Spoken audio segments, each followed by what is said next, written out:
medyo may question yung mga iba diyan palagay ko pinagsawaan na ng mga tao, no. Hindi na lang tayo babanggit ng pangalan kasi nung senador sila wala naman silang ginawang batas, ano. Kumbaga sa binutas lang yung upuan mambubutas sila, hindi sila mambabatas. Kaya malabo na silang iboto ng taong bayan, ano. Kasi kaya kahinalal dyan para gumawa ng batas, hindi para mambutas ng upuan. Na hindi ka na tumatayo, nabutas na yung upuan mo, hindi ka napaparticipate sa mga debate, mahirap po yan. At meron po tayong anti-political dynasty provision sa ating constitution. Dapat pagbigyan naman yung mga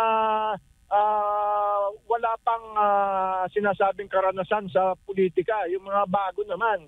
No, kasi kung talagang bagong Pilipinas yung ating tinatahak, pagbigyan naman yung mga bago na ni minsan ay hindi pa nasama sa politika, yung mga new faces, ika nga, ano.